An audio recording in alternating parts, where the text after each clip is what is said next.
নমস্কাৰ, প্ৰতিপল হোম কিটচেনৰ অন্য এটা এপিছডলৈ আপোনালোকক স্বাগতম জনাইছোঁ।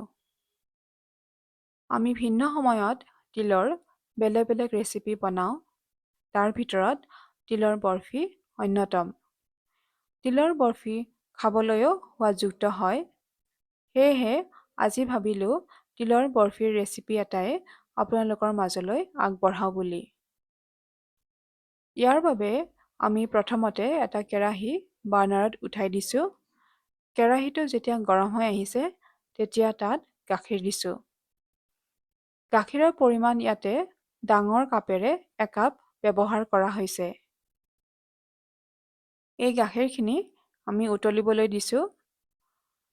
কিছুমান ৰেচিপিত গাখীৰ ব্যৱহাৰ কৰিলে ই সোৱাদযুক্ত হৈ পৰে। এতিয়া গাখীৰখিনি লাহে লাহে উতলিবলৈ আৰম্ভ কৰিছে। যেতিয়া সি ভালদৰে উতলিছে তেতিয়া এই গাখীৰখিনিত আমি আগতে ৰুকি থোৱা নাৰিকলৰ গুড়ি দি দিছোঁ। ইয়াত ৰুকা নাৰিকলৰ পৰিমাণ 2 কাপ ব্যৱহাৰ কৰা হৈছে। এতিয়া নাৰিকলৰ গুড়ি আৰু গাখীৰ এই দুয়োটা উপাদানে যাতে ভালদৰে মিহলি হয় তাৰ বাবে হেতাৰে এনেধৰণেৰে লৰাই থকা হৈছে। হেতাৰে খৰকৈ লৰাই থকা হৈছে যাতে মিশ্ৰণটো কেৰাহীৰ তলত লাগি নাযায়।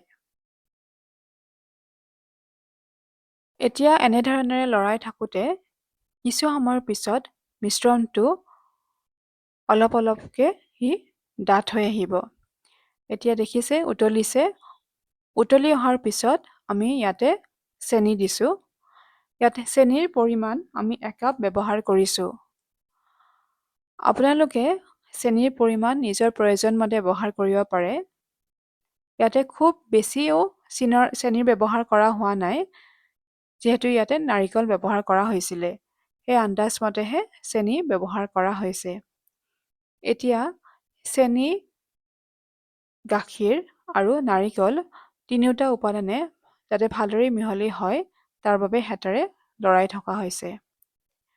যেতিয়া এই মিশ্ৰণটো উতলি আহিছে তেতিয়া তাত গুড় দি দিছোঁ। ইয়াত গুড় কুঁহিয়াৰৰ গুড় ব্যৱহাৰ কৰা হৈছে। ইয়াত আপোনালোকে দেখা পাইছে গুড়ৰ পৰিমাণো খুব বেছি ব্যৱহাৰ কৰা হোৱা নাই, অলপে ব্যৱহাৰ কৰা হৈছে যাতে সি ৰেচিপিটোৰ কালাৰিঙত সহায় কৰে। ইয়াৰ পিছত যেতিয়া মিশ্ৰণটো উতলি আহিছে পুনৰ তেতিয়া তাত 1 চামুচ ঘিউ দিয়া হৈছে। এতিয়া এই ঘিউ যাতে ভালদৰে মিহলি হৈ যায় মিশ্ৰণটোৰ লগত তাৰ বাবে হেতাৰে ভালদৰে লৰাই দিয়া হৈছে। ঘিউ দিলে ৰেচিপিৰ সুস্বাদু হয়। এতিয়া যেতিয়া মিশ্ৰণটো ভালদৰে উতলি আহিছে তেতিয়া তাত বগা তিল দি দিয়া হৈছে। ইয়াত বগা তিলৰ পৰিমাণ 6 কাপ ব্যৱহাৰ কৰা হৈছে। এই তিল ব্যৱহাৰ কৰোঁতে আমি 5 মিনিটমানৰ বাবে ভাজি লৈছোঁ আৰু ভাজি লোৱাৰ পিছত গ্ৰাইণ্ডাৰত আধা গুড়ি কৰি লৈছোঁ। ইয়াত সম্পূৰ্ণকৈ গুড়ি কৰা হোৱা নাই, তিলখিনি আধা গুড়ি কৰি লৈছোঁ। এতিয়া প্ৰতিটো কাপেই দিয়াৰ পিছত পুনৰে হেতাৰে লৰাই থকা হৈছে। ইয়াত কোৱাই হৈছে যে ইয়াতে মুঠতে 6 কাপ আধা গুড়ি কৰা তিল ব্যৱহাৰ কৰা হৈছে। এতিয়া দেখিছে মিশ্ৰণটো অলপ ঢিলা হৈ আছে, সেইকাৰণে পুনৰ ব্যৱহাৰ কৰিছোঁ তিলৰ গুড়ি। এই বৰফি বনাওঁতে তিলৰ পৰিমাণ বা নাৰিকলৰ পৰিমাণ বা গাখীৰৰ পৰিমাণ অৰ্থাৎ প্ৰতিটো উপাদানৰ পৰিমাণে সঠিক জোখত হ'লে উপাদানসমূহৰ যিটো বাইণ্ডিং হয় সেই বাইণ্ডিংটো উপযুক্ত হিচাপত হয়।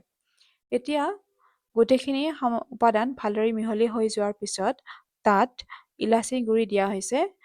ইয়াত ইলাচি গুড়ি আধা চামুচ ব্যৱহাৰ কৰা হৈছে।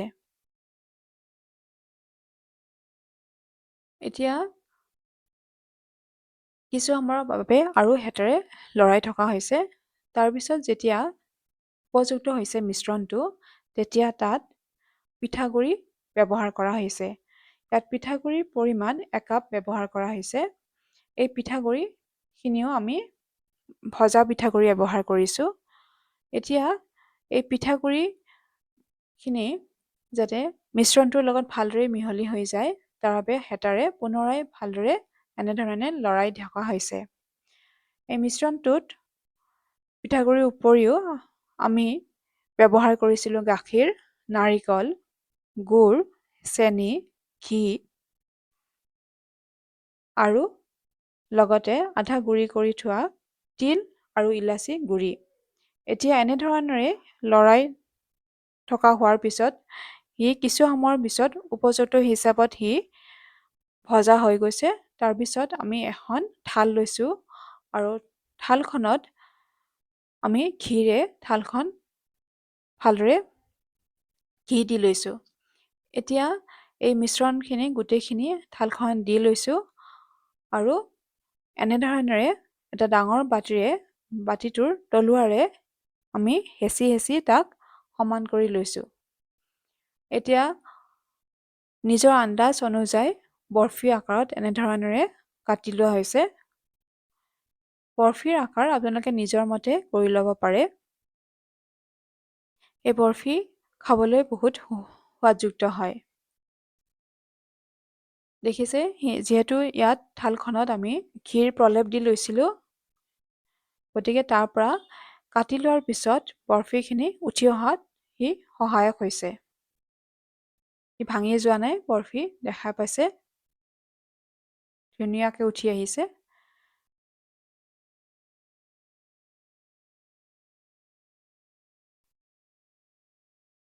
যদি আমি থালখনত ঘি নললো হয়, তেতিয়াহ'লে বৰফি কাটি লোৱাৰ পিছত উঠি অহাত অলপ অসুবিধা হ'ল হয়, যাৰ বাবে বৰফি ভাঙি গ'ল হয়। এয়া হৈছে আজিৰ ৰেচিপি। ৰেচিপিটো চাই কেনেকুৱা পালে জনাব। যদি ভাল পায় তেতিয়াহ'লে লাইক, শ্বেয়াৰ আৰু কমেণ্ট কৰিব নাপাহৰিব। লগতে ছাবস্ক্ৰাইবো কৰিব। আজিলৈ ইমানে, ধন্যবাদ।